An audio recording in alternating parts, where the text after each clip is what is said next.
Hello, Pixar fans. Pixar Barker here. I'm a little sick, so if my voice sounds then just excuse it.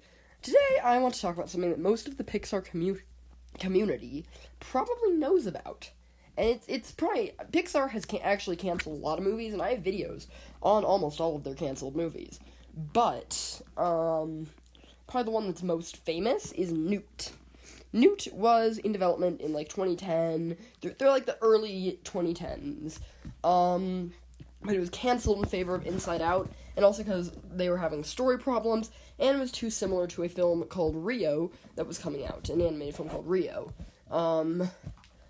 And I haven't seen Rio, but I trust that they canceled it because it was too similar. Pixar would never make a movie that could be called a ripoff of a successful movie. Was Rio successful? I don't know.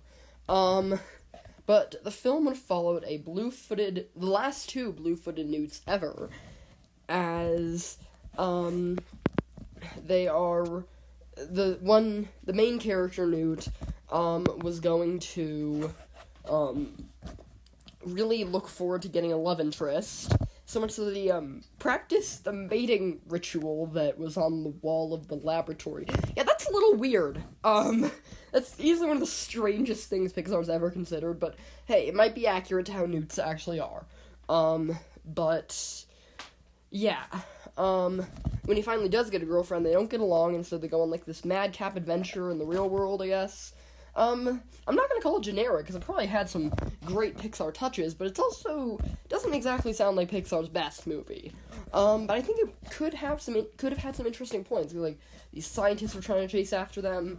It looks like things just got flat out wild as they tried to survive in the wild. But yeah. This was originally going to be directed by Gary Rydstrom, who directed the short film Lifted and Hawaiian Vacation, the Toy Story tune.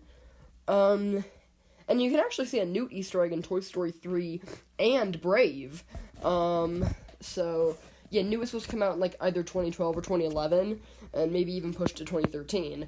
But obviously, those were shifted in favor of Cars 2, Brave, and Monsters University. And so, yeah, later, Gary Rydstrom, I think, left the project, or either he wasn't fired from Pixar, but he left the project, and Pete Docter took on. But Pete Docter was only there for a little bit, because he had a better idea, a little movie you might have heard of called Inside Out. It was just a simple idea about, emotions, totally not groundbreaking, totally not a great idea at all. So Pixar loved the idea for Inside Out, and this is the timeline we live in, where Newt was shafted for one of the greatest Pixar films of all time. And they might even be reusing some ideas for Newt for their upcoming film Hoppers. So that's really interesting. Alright.